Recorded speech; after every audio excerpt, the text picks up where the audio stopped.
છેલ્લા એક સપ્તાહથી રાજકોટના જંગલેશ્વરના ડિમોલિશન પાછળ થયેલા અંદાજિત 3 કરોડ કે તેથી વધુના ખર્ચા પર ચાલતા વિવાદનો આખરે અંત આવ્યો।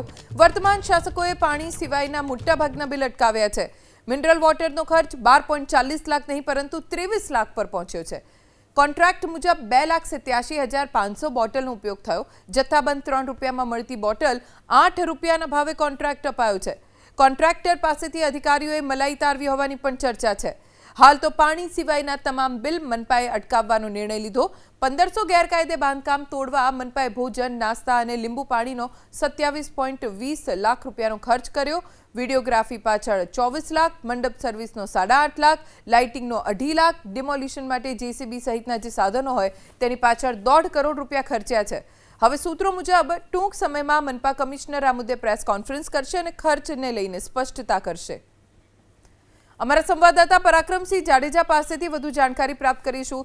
પરાક્રમ, ક્યાં કેટલો ખર્ચો થયો એ આંકડા સ્પષ્ટ થઈ ગયા છે। ચર્ચા એવી છે કે અધિકારીઓએ મલાઈ તારવી છે।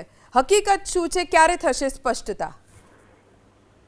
ચોક્કસ હકીકત સ્પષ્ટ છે કે આમાં ક્યાંય મોટા પ્રમાણમાં ભ્રષ્ટાચાર થયો હોય તેવી પ્રાથમિક દ્રષ્ટિએ આંકડાઓ પરથી જાણી શકાય છે। વધારે વિગત મહાનગરપાલિકાના ઉચ્ચ હોદ્દા પર રહેલા અધિકારીઓ જ આ સમગ્ર મામલે જે ખુલાસો કરી શકે છે, કેમ કે મિનરલ વોટરનો જે ખર્ચ છે 12,40,000 આપણે જે કહેતા હતા તેમાં 23 લાખ રૂપિયા એ પહોંચ્યો હોવાની પ્રથમ હકીકત સૂત્રો છે તેમની પાસેથી માહિતી મળી રહી છે।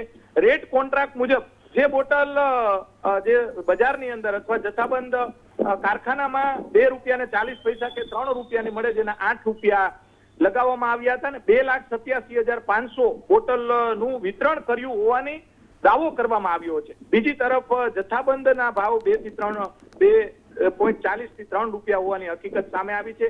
ભોજન નાસ્તા લીંબુ પાણીનો ખર્ચ જે 27 લાખ રૂપિયા જેવો ખર્ચો થયો હતો। સામાજિક સંસ્થાઓ આગળ આવી હતી અને રાજકોટના લોકોના હિતમાં તેમને પણ જણાવ્યું હતું કે અમારે 5-5 લાખ રૂપિયાનો ખર્ચ થયો, હજારો લોકોને જમાડ્યા, તો માત્ર કર્મચારી અધિકારીઓને જમાડવા માટેના 27 લાખ રૂપિયા શેના થાય તે પણ સામાજિક સંસ્થાઓ ઉપરાંત ભાજપના નેતાએ સવાલો કર્યા હતા।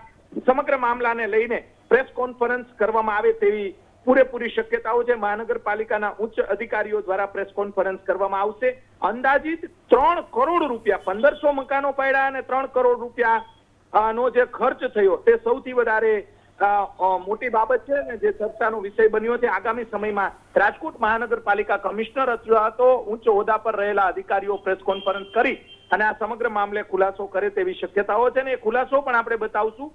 પણ મોટા પ્રમાણમાં જે ડિમોલેશનનો ખર્ચ થયો છે ને ખર્ચનો મનમેળ બેસતો નથી। કદાચ મોટા સીએ પાસે જાય તો પણ આ ખર્ચ છે તે ખર્ચની વિગતો હિસાબ બેસે તેવી શક્યતાઓ નથી અને આગામી સમયની અંદર આ સમગ્ર મામલાને લઈને વિજિલન્સ તપાસની પણ ભાજપના જ આગેવાનો છે તેમના દ્વારા માંગ કરવામાં આવી છે અને જે કોઈ જવાબદાર અધિકારી છે તેમની સામે કાયદેસરની કાર્યવાહી કરવા અથવા તો જો ગોટાળા મળે અથવા તો ગોટાળા થાય તો તેની સામે કાયદેસરની કાર્યવાહી કરવાની ભાજપના જ જે નેતાઓ છે તેમના દ્વારા અને કોંગ્રેસના નેતાઓ છે તેમના દ્વારા માંગ કરવામાં આવી છે।